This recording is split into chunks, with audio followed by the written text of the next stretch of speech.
Excellencies and distinguished delegates, greetings from Jakarta and good day to all of you. First, allow me to extend my highest appreciation for the excellent organization of today's event and also for the invitation to share our thoughts in highlighting Indonesia's transition to a green economy. Singapore and Indonesia enjoy warm and friendly ties. Our leaders work closely together bilaterally as well as at ASEAN and various international fora to advance common interests. We have regular high-level exchange to strengthen our ties both at the central government and at the provincial levels. Both countries also have substantive cooperation across a wide range of sectors, including education, culture, and particularly the environment. Indonesia and Singapore also share the same view on the importance of cooperation in order to accelerate concrete action to achieve net zero emission by 2060 or sooner. Keeping global warming to 1.5 degrees Celsius will indeed help us avoid the adverse impacts of climate change, but the window is narrowing. Along with economies recovering and global growth picking up, we need also to foster Asia's green transition. On that note, low carbon and climate resilience is also the backbone towards a green economy. The transformation of the Indonesian economy into a green economy is one of the strategies so that Indonesia can get out of the middle income trap. Green economy will encourage economic growth and improve social welfare while maintaining environmental quality. The implementation of the net zero emission policy can be realized by making a transition to a green economy. However, there are still many challenges to be faced and solid agreement from all parties is needed. Therefore, it is necessary to carry out intensive collaboration and communication between various stakeholders to ensure that the transition process towards a green economy can be carried out properly. The government of Indonesia's efforts to build the foundation for implementing a green economy are supported by several strategic policies. This commitment is supported by budget allocation through the state and non-state budgeting schemes in financing the Green Economy Program. During the pandemic, the Inclusive Green Economy Program continues to be carried out in line with the national economic recovery to build a strong, growing, and sustainable Indonesian economy.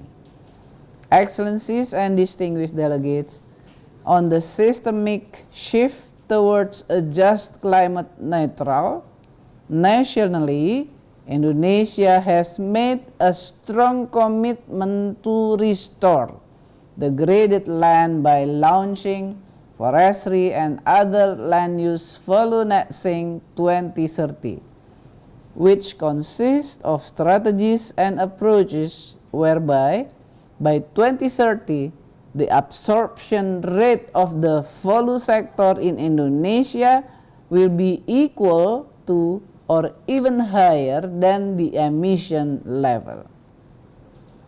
Our value net sink by 2030 is constructed on the basis of our experiences and knowledge in implementing policies and international cooperation for the last 7 years with regard to forest fire, peatland management, permanent moratorium for new license in primary forest and peatland, land and biodiversity conservation, forest and land rehabilitation, community participation, and surely law enforcement.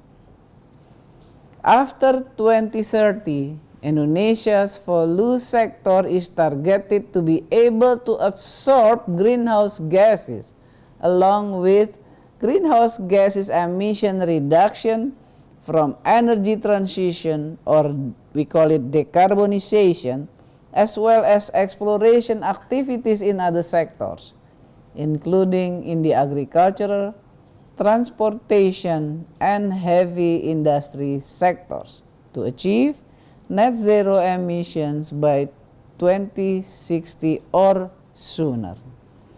At the moment, Indonesia's challenge in realizing net zero emission is the enormous financial budget needed.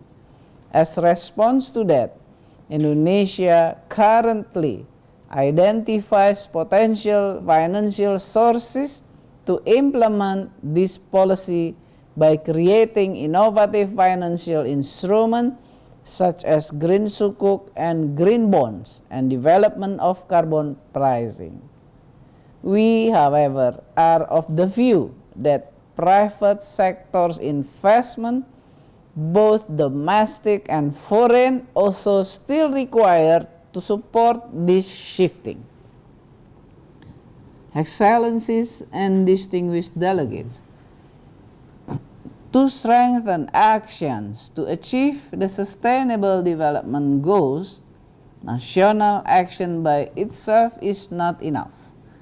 Collective action and global partnerships are imperative if we are to tackle global environmental challenges. Hence, Indonesia supports this forum to strengthen our collective cooperation and lead the world towards sustainable recovery and growth. Our stakeholders must step up their action to address global crises, including climate, biodiversity, and pollution. We must be able to share and mobilize available innovation, technologies, knowledge, and financial resources to fill the implementation gap among countries. That will be my conclusion, and once again, change can only happen if we transmit commitments into concrete actions. It is even more relevant today, so let us work together to achieve it. I thank you. Terima kasih.